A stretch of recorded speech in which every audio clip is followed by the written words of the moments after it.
My evil mother-in-law said I should be more like her. It was her biggest mistake. Carol was the worst. She told everyone at Thanksgiving that her son married beneath him, and she was surprised I hadn't gotten fat yet since girls like me always let themselves go. She'd tell Kenny he should have married his ex while I was standing right there, then criticize my cooking, my housekeeping, and my low-class family. One night she pulled me aside and said, "You really should learn to be more like me if you want to keep my son. He deserves someone with actual class, not trailer trash pretending to be good enough." I smiled sweetly and said, "You're absolutely right, Carol. I should be exactly like you." Kenny overheard and had to leave the room to laugh, knowing exactly what was coming. Carol was the family gossip who called everyone daily to spread news and judgment, so I started calling those same people 5 minutes before her usual time. I'd share the same stories but add concerned observations about Carol. Did you notice she repeated that story 3 times? And she seemed confused about what year it was. By the time Carol called, everyone thought she was going senile because she was repeating what I'd already told them. When she accused me of sabotaging her, they saw it as paranoid delusions. She doubled down by spreading vicious rumors about my past, so I used her own technique of prayer requests against her. "Please pray for Carol," I'd tell her church friends using her exact concerned whisper. "She's been saying such hateful things about everyone. Yesterday she called Susan's daughter a whore. I think she needs help." Carol had used prayer requests to destroy reputations for years, but now everyone recognized the technique and wondered what she was hiding. Carol always hosted family dinners to maintain control, so I started hosting them an hour earlier at my house, using all her recipes and traditions but executed flawlessly. I'd call relatives with Carol's exact phrase, "Family is everything, and we need to stay connected." When Carol showed up to her empty house with pounds of food, she'd rage call everyone who'd already eaten at my house. Her hysteria just confirmed the mental decline I'd been mentioning. "You're stealing my life," she screamed when she confronted me at church, where everyone could hear. "I'm being exactly like you," I said calmly. "You told me to. Remember how you stole your sister-in-law's cookie recipe and claimed it was your grandmother's? I'm just following your example." Carol had always monitored and controlled Kenny's life, calling him constantly and showing up unannounced, so I started doing it better. I'd call him right before she did with her exact worried tone, "Just checking you ate lunch, sweetheart." When Carol called minutes later with the same message, Kenny would tell her I'd already covered it. She accused me of trying to replace her as his mother, which made Kenny laugh and say, "You literally told her to be more like you." She retaliated by trying to turn Kenny's siblings against me, but I'd learned her manipulation tactics perfectly. Carol always gave expensive gifts with strings attached, so I gave the same gifts first without conditions. Carol always accidentally revealed secrets to cause drama, so I'd accidentally mention things Carol had said about each family member. Soon everyone realized Carol had been playing them against each other for years. Carol's special talent was backhanded compliments, so I used them exclusively on her. "Carol looks so brave wearing that dress at her age," I'd say to her friends, exactly how she'd taught me. "She's so confident not caring what people think about her weight gain." Her friends recognized her own technique and realized how nasty it had always been. The church newsletter she'd edited for 15 years started coming to me because I'd convinced them Carol wanted to retire, using her own method of planting seeds of doubt about people's competence. "She seems overwhelmed," I'd say with Carol's concerned face. "Maybe we should help by taking some responsibility off her plate."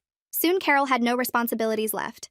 By Christmas, I'd absorbed every aspect of Carol's social position using her own tactics against her. She screamed at Kenny to make me stop, but he just shrugged and said, "She's exactly like you now, Mom. Isn't that what you wanted?" "This is not what I meant," Carol sobbed. "She's evil." "No," Kenny corrected. "She's you. And you're right, it is pretty evil." Carol stood there shaking with rage while her entire family nodded in agreement. "She's ruined everything," she whispered. I patted her hand using her own condescending gesture. "Oh, honey, I'm just getting started. Tomorrow I'm implementing your idea about ranking family members at dinner based on their accomplishments this year." Carol went pale, but then something shifted in her expression. She smiled for the first time in months, a smile I recognized from when she'd successfully destroyed someone. "You've learned my methods perfectly," she said quietly. "But you forgot that I've been doing this for 40 years. My stomach sank, and she pulled out her phone and showed me a recording icon. "Every conversation, every admission of what you've been doing, all recorded. My lawyer says intentional infliction of emotional distress is very easy to prove when the defendant admits to deliberately destroying someone's life." She tapped her phone screen with her perfectly manicured nail, and I watched the recording app save the file to her cloud storage right there in front of me. The little upload icon spun for a few seconds before showing a green checkmark. She'd named the file with today's date and my name. Kenny's face went completely white next to me as Carol scrolled through her recordings folder. There were at least 20 files in there, all dated from the past few weeks, all with my name on them. My chest got so tight I could barely breathe. She'd been planning this the whole time. That evening, Kenny and I sat at our kitchen table with a notepad between us, trying to remember everything I'd said to Carol lately. He wasn't mad at me, but I could see how worried he was. His mom had threatened lawsuits before, but always backed down. This time felt different. We both knew I'd given her exactly what she needed to actually follow through. The list of things I'd admitted kept getting longer. I'd told her about calling relatives before her. I'd bragged about the prayer requests. I'd even laughed about her showing up to an empty house with all that food. Kenny rubbed his temples as we added each thing to the list. After he went to bed, I stayed up searching legal websites on my laptop. The screen's blue light hurt my eyes, but I couldn't stop reading. Intentional infliction of emotional distress had 4 main parts according to the legal sites. The person had to act really badly on purpose. Check the behavior had to be extreme and outrageous. Check it had to cause severe emotional distress. Carol's crying and shaking probably counted. The distress had to be something a reasonable person would suffer. My hands were shaking as I read about people who'd been sued for way less than what I'd done. Some cases had damages of over $100,000. We didn't have that kind of money. Our savings would be wiped out. I finally closed the laptop at 3 in the morning but couldn't sleep. 2 days passed with me barely eating before Kenny's coworker gave us a lawyer's number. George Paulson's office was in a strip mall next to a nail salon. He was older with gray hair and kind eyes, but his expression got more serious as I explained everything. He took notes on a yellow legal pad and asked me to repeat certain parts. When I finished, he set down his pen and told us Carol definitely had a legitimate case. The recordings would be hard to fight. He said we might have some defenses since Carol had emotionally abused me first, but juries don't always care about that. His retainer fee was $5,000 just to start. My stomach dropped, but we wrote the check. That Friday, I had my first appointment with a therapist Kenny found through his insurance. Sabina Morales had a small office with plants everywhere and a white noise machine by the door. She listened to my whole story without interrupting. When I finished, she was quiet for a moment. Then she gently pointed out that I hadn't just copied Carol's tactics. I'd become her. The words hit me like a punch to the gut. She was right. I'd turned into exactly what I hated. The revenge had felt so good, but I'd lost myself completely in the process. Monday morning, I was making coffee when the doorbell rang. A courier handed me an envelope and had me sign for it. Inside was a formal letter from Dean Cochran, attorney at law. The letterhead was fancy with gold embossing. He was demanding a written apology to Carol, $50,000 in damages and public restoration of her reputation. The deadline was 2 weeks away. My hands were shaking so bad I dropped the letter. Kenny took the day off work and we called George immediately. George spent 2 days drafting our response. He proposed mediation instead of going to court. He rejected the $50,000 demand as excessive. He also warned that discovery would reveal Carol's 40 years of emotional abuse toward family members. He sent it Wednesday afternoon by certified mail. Having a plan made me feel slightly less panicked, but I still couldn't eat much. Thursday morning, Christine McBride from church called my cell phone. Her voice was professionally polite, but I could hear disappointment underneath. The church board had frozen the newsletter transfer pending a full review of recent events. She said they needed to investigate the situation before making any decisions. My stomach sank as she explained the review process could take months. Everything I'd built at church was crumbling with one phone call. The family group chat exploded that same afternoon. Kenny's brother said we were evil for attacking his mother. His sister said Carol had it coming after years of manipulation. Another sibling said they were staying neutral. The cousin who usually helped everyone work things out sent one message saying she was done with all the family drama and then blocked everyone. Our Christmas plans fell apart in real time as people picked sides. Kenny sat me down Wednesday night after dinner. He asked me to stop the morning calls to relatives that I'd been doing before Carol could call them. He wanted me to stop hosting the family dinners too. He said it wasn't about giving in to his mom, but about showing good faith while the lawyers handled everything. His voice was tired and sad. I agreed even though it felt like giving up the only power I had. Without those morning calls and dinner planning, my days felt empty and strange. George called Friday morning while I was making breakfast and told me to save every single text message and email between Carol and me from the past year. His voice was serious as he explained that deleting anything now could be seen as destroying evidence in court. I hung up and spent the next 4 hours going through my phone, taking screenshots of every conversation we'd had. My laptop had dozens of emails where Carol criticized my cooking and called my family trash. Each message made my stomach turn as I organized them into folders by date. The voicemails were worse because I could hear the hate in her voice when she left messages about how I wasn't good enough for Kenny. I backed everything up to 3 different cloud services just to be safe. That afternoon, I had my weekly appointment with Sabina, and she asked me what it felt like when I was copying Carol's behavior. I admitted it felt amazing to have that kind of control over someone who'd hurt me for years. She nodded and asked if I understood why that feeling was so dangerous. We spent the session working through exercises to find other ways to feel strong that didn't involve hurting people. She had me write down times I'd felt powerful without being mean, but the list was shorter than I wanted to admit. The homework she gave me was to practice one small act of genuine kindness each day, without expecting anything back. Sunday night, I sat at my computer typing an apology letter to the church board about the confusion my actions had caused. George reviewed every word to make sure I wasn't admitting to anything that could hurt us legally. I rewrote it 6 times before he approved a version that showed I was sorry without actually saying I did anything wrong. Christine accepted the letter Monday morning with a short email that just said she'd share it with the board. Tuesday afternoon, Dean scheduled a conference call, and I could hear him shuffling papers as he started playing recordings of me talking to Carol. My own voice filled the room, saying terrible things about how I was going to destroy her life completely. Kenny grabbed my hand as we listened to me laughing about making everyone think Carol was losing her mind. Dean played clip after clip, each one carefully edited to make me sound as cruel as possible. He wanted us to know he had hours of this stuff and would use every second of it if we went to court. After the call ended, I noticed something weird about one of the recordings he'd played. The clip where I'd said Carol deserved to be alone was edited to remove the part where I was being sarcastic. George made notes about this, but warned that even with the full context, my words still sounded pretty bad. Most judges wouldn't care that I was joking when I said those things. Wednesday morning, Christine called to tell me the church board had gotten complaints from 3 different families. They said the prayer request gossip network had hurt their kids and ruined friendships. She didn't directly blame me, but her tone made it clear that my actions had shown everyone how toxic the whole system was. The weight of knowing I'd hurt innocent people while trying to get back at Carol sat heavy on my chest all day. Thursday night, Kenny finally talked about what it was like growing up with Carol as his mom. He explained how he learned to just stay quiet and let her control everything because fighting back made it worse. He said watching me fight her felt good at first, like someone was finally standing up to her. But now he could see we'd just made everything more chaotic and painful for everyone involved. His eyes were sad as he talked about missing the family dinners, even though they were always tense.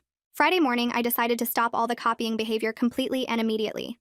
No more morning calls to relatives, no more strategic planning, no more tracking Carol's schedule. The sudden stop left this weird quiet in my routine that felt wrong. I kept reaching for my phone at 9:30 to make calls before remembering I wasn't doing that anymore. Without all that planning and scheming, I had 3 extra hours in my day that I didn't know how to fill. Saturday, Carol posted on social media about how older people deserve respect and shouldn't be abused by younger generations. She didn't use my name, but everyone knew what she meant. Church members started messaging me, asking what was going on between us. Some took her side, saying I should respect my elders, while others said Carol had been mean to people for years.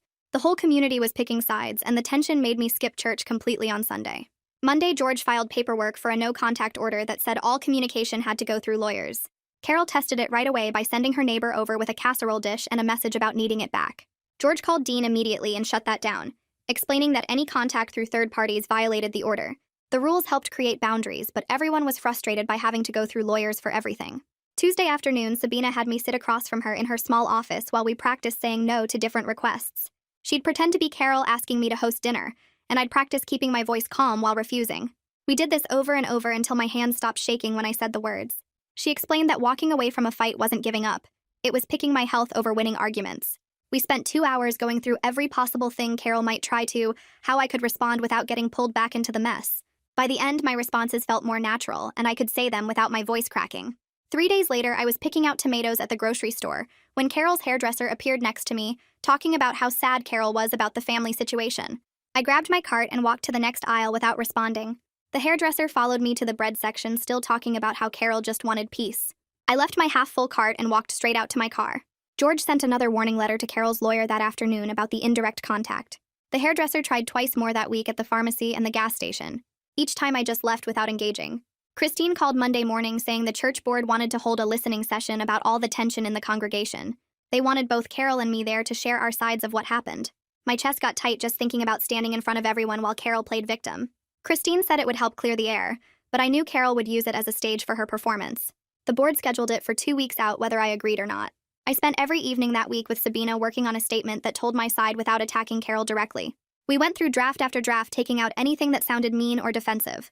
Sabina had me practice reading it out loud while she interrupted with hostile questions. We worked on keeping my face neutral and my voice steady no matter what Carol might say. George reviewed the final version to make sure nothing in it could hurt our legal position. He crossed out 3 sentences that admitted too much fault and added language about seeking resolution. Requested Reads is on Spotify now. Check out link in the description or comments. The morning of the listening session, my hands were shaking. So bad Kenny had to button my shirt for me. The church fellowship hall had about 60 people sitting in rows of folding chairs. Carol sat in the front row with tissues already in her hand, even though nothing had started yet. I took a seat on the opposite side, trying to breathe normally. Christine opened with a prayer for healing and understanding, then invited Carol to speak first. Carol stood up slowly like she was in pain and pulled out her phone. She pressed play, and my own voice filled the room, admitting I'd deliberately destroyed her life. The recording went on for 3 minutes of me describing everything I'd done to take over her social position. People shifted uncomfortably in their seats, and several looked at me with disgust. When it ended, Carol sat down without saying another word. Christine asked if I wanted to respond, and I stood on shaky legs. I said yes, I had said those words, and yes, I had done those things. I was working with a therapist to understand why and trying to make things right. I didn't make excuses or blame Carol for starting it. Several people looked confused, like they expected me to fight back. Kenny stood up before Christine could move to the next part. He said both his mother and I had hurt each other and the whole family for months. He talked about how his siblings couldn't even have normal conversations anymore without picking sides. He said his mom had been controlling and manipulating people for 40 years, and I'd learned her methods too well. Half the room nodded while the other half glared at him for betraying his mother. One woman said he should support his mother no matter what. Another man said both Carol and I needed to take responsibility. The room split into arguments while Christine tried to restore order. After 20 minutes of chaos, the board president stood up and announced they'd made a decision about the newsletter. It would now be run by a rotating committee of 3 people with term limits and oversight. Neither Carol nor I would have any role in it going forward. I nodded and sat down, even though losing that position hurt more than I expected. Carol started crying loudly about being punished for being a victim. 2 days later, George called to tell me Dean had increased the settlement demand to $75,000. He said my public admission at the church session gave them more ammunition for emotional distress claims. The court filing deadline was now 3 weeks away, and Dean was confident they'd win big. George spent the afternoon drafting a counter-proposal with mutual non-disparagement agreements, and both of us stepping back from all family hosting duties. He included hints about evidence of Carol's past manipulations without directly threatening to use it. He said it was our best shot at avoiding a trial that would cost even more than the settlement. That evening, I called Kenny's sister, hoping to explain my side of everything. She listened to me talk for 10 minutes without interrupting. When I finished, she said she needed space from both Carol and me for a while. She wasn't picking sides, but she couldn't deal with the drama anymore. The rejection stung, but I understood why she needed to protect herself from the mess we'd created. My next therapy appointment with Sabina was harder than usual because she wanted to talk about the part of me that actually liked hurting Carol. I sat on her couch picking at a loose thread on my jeans while she waited for me to answer her question about how it felt when I saw Carol's reputation crumbling. The truth was, it felt amazing, and I hated myself for that. Sabina nodded when I finally admitted this and said the satisfaction was real, even if the methods were wrong. She had me write down every moment I enjoyed watching Carol suffer, and by the end of the session, I was crying about who I'd become. The next morning, Christine called and asked if we could meet for coffee at the place near the church. She looked around nervously before pulling out her phone and showing me emails going back 5 years where Carol spread gossip about different church members. The patterns were clear and damaging, but Christine said she couldn't testify publicly because it would split the church in half. She suggested I could use this information carefully in negotiations without making it public. Part of me wanted to send these emails to everyone Carol had hurt, but I called George first, and he told me to hold off. George took the information to Dean through back channels without making threats, but just letting him know we had documentation of Carol's history. Dean's tone changed in their next call, and he started talking about reasonable settlements instead of huge damages. The negotiations moved slowly, but at least they were moving forward instead of heading straight to court. Kenny came home that Thursday and told me his brother had confronted Carol about her fear of getting old and losing control. She'd broken down crying about how the family was slipping away from her and nobody needed her anymore. I felt something twist in my chest hearing this because for a second I understood her fear, even though I was still angry about everything she'd done. Dean sent a letter scheduling depositions for 3 weeks out, and George explained this was his way of pressuring us to settle. The formal testimony would cost thousands in prep work and court reporter fees, plus the stress of being questioned under oath for hours. We had no choice but to agree to the dates, even though the thought made my stomach hurt. The bills from George's office kept coming, and by the third one, Kenny and I had our biggest fight in years. He slammed the invoice on the kitchen counter and asked if fighting Carol was worth losing our entire savings account. I shot back that maybe if he'd stood up to his mother years ago, we wouldn't be here, and his face went white. I immediately wanted to take it back, but the words were already out there. We didn't talk for the rest of the night, and I slept on the couch feeling sick about what I'd said. That weekend, I locked myself in the guest room with a legal pad and started writing down every person I'd hurt while copying Carol's tactics. The list got longer and longer as I remembered each manipulation and lie I'd told. Some of these people had been nothing but kind to me, and I'd used them as weapons against Carol without caring about the damage. Each name felt like a weight on my chest, and by Sunday night I had 3 pages of people who deserved apologies.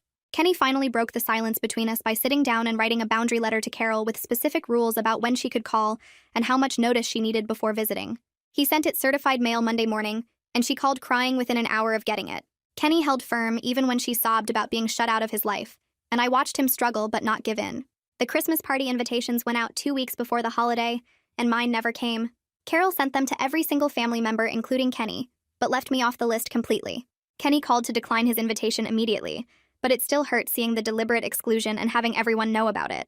I wanted to do something back to her, but George reminded me that any emotional outburst would strengthen her case about emotional distress. Every time Carol did something to provoke me, I had to practice the breathing exercises Sabina taught me and count to 10 before responding. The restraint felt wrong after months of fighting back, but I knew one wrong move could cost us everything in court. Sabina sat across from me at our next session and pulled out a notepad with 2 names written on it. She pushed it across the table and told me these were people Carol had hurt badly years ago, who I'd used during my revenge campaign without thinking about their pain. The names made my stomach drop because I knew exactly what I'd done to them. I'd called Martha and told her Carol was spreading rumors about her divorce again, knowing it would send her into a spiral of anxiety. I'd mentioned to Robert that Carol still blamed him for the church fundraiser failure from 5 years ago, even though I knew Carol had moved on. Sabina said making amends to them would help me separate my own actions from Carol's patterns. I spent 3 days writing and rewriting what I'd say to them before finally calling Martha to ask if we could meet for coffee. She agreed, but her voice sounded guarded, and I knew she'd already heard about the legal mess. We met at a small cafe downtown where I apologized for using her pain as a weapon against Carol. I didn't mention Carol's name or try to explain why I'd done it, just acknowledged that I'd hurt her and was sorry. Martha listened quietly, then said she appreciated me coming but needed time to process everything. Robert was harder to face because he'd always been kind to our family. I met him at his office after hours and apologized for bringing up old wounds he'd worked hard to heal. He stayed cold through the whole conversation, arms crossed, barely looking at me. When I finished, he said he understood I was going through something, but that didn't excuse using people as chess pieces. Neither of them forgave me completely, but both said they were glad I'd acknowledged what I'd done. Meanwhile, Christine had been working with the church board on new policies after everything that happened. She called to let me know they were implementing a formal communication system that would limit how information spread through the congregation. Everyone would have to submit announcements in writing, and gossip chains would be officially discouraged. The policy wasn't aimed at anyone specific, but we all knew why it was happening. 3 families had complained about getting caught in the prayer request drama, and the board wanted to prevent future problems. The new rules would make it harder for anyone to weaponize the church communication network again. 2 weeks later, mediation day finally arrived, and my hands were shaking as Kenny and I walked into the conference room. Dean had set up his laptop with speakers and started playing recordings immediately. My own voice filled the room, admitting to destroying Carol's life, saying I'd stolen her position, acknowledging I'd turned people against her. Each clip was edited perfectly to make me sound calculating and cruel. George squeezed my hand under the table when my voice on the recording laughed about Carol showing up to her empty house. Dean played 15 different clips, each one worse than the last. Carol sat across from us with her hands folded, not even trying to hide her satisfaction. Dean painted me as someone who'd systematically destroyed an elderly woman's mental health for sport. George waited until Dean finished his presentation, then calmly opened his own folder.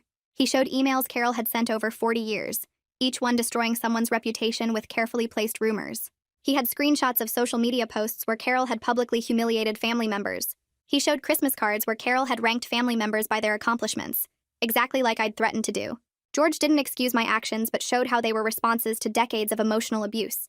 He had testimony from 12 different people Carol had hurt over the years, though he made it clear we weren't using them as witnesses, just showing patterns.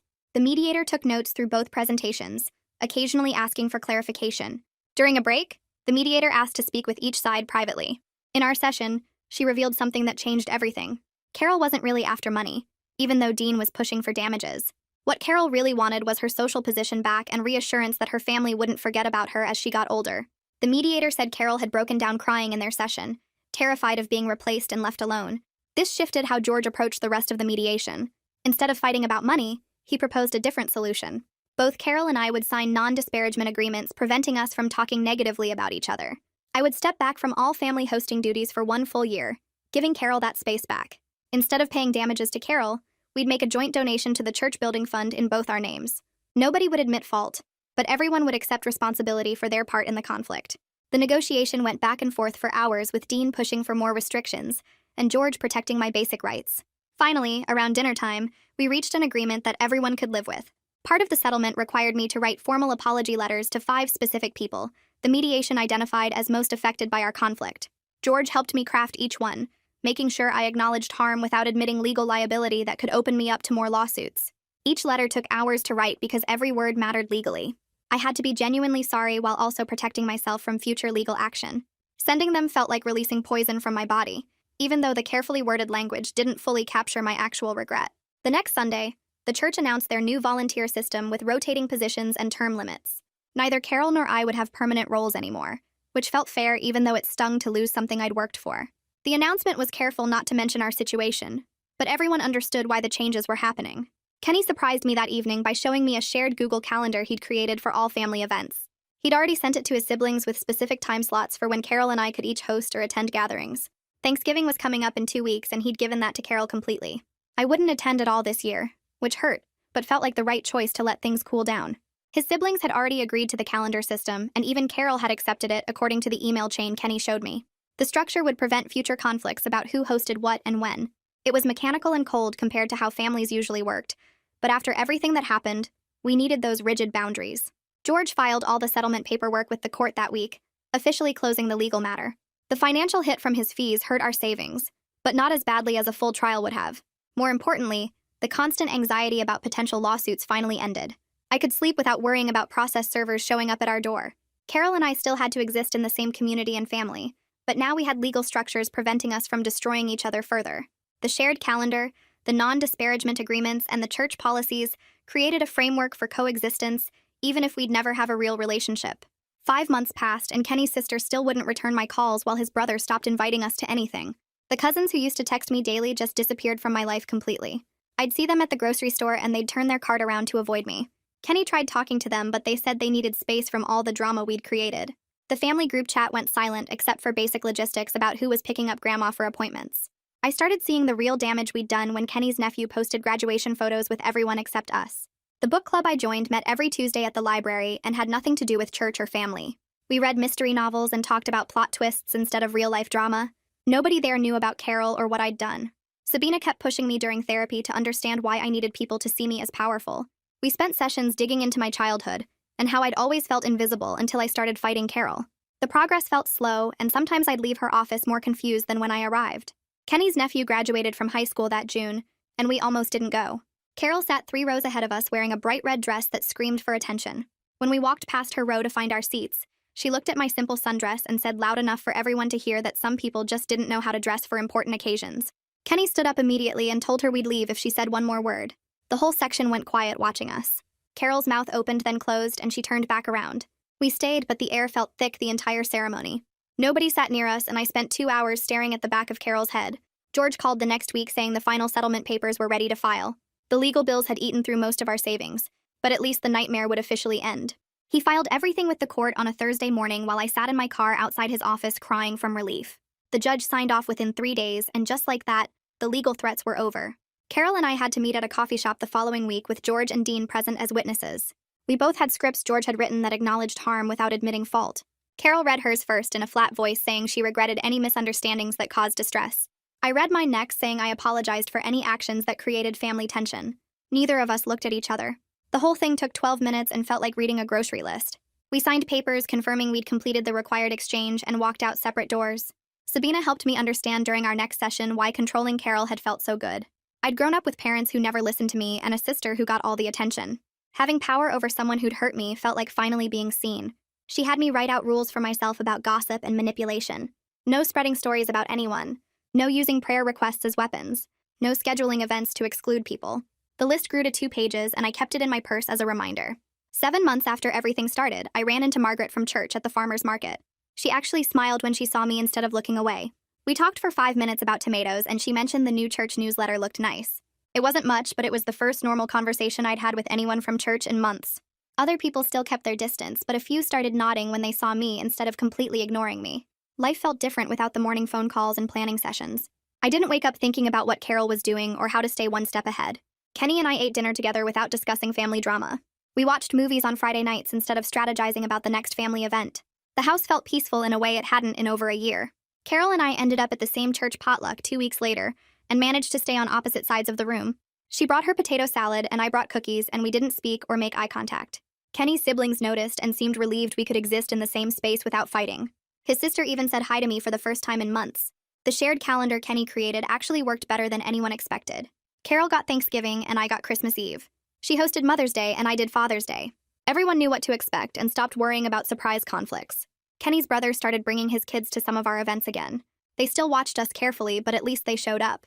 Carol and I would never have coffee together or share recipes or laugh about anything, but we learned to navigate family events without destroying each other, which, considering we'd both tried to ruin the other's life completely, felt like the only victory either of us could claim. That's how it played out for me. But the best part is always hearing your thoughts, because you see things differently. Drop a comment below. I'll be checking through them. Let's keep the conversation going.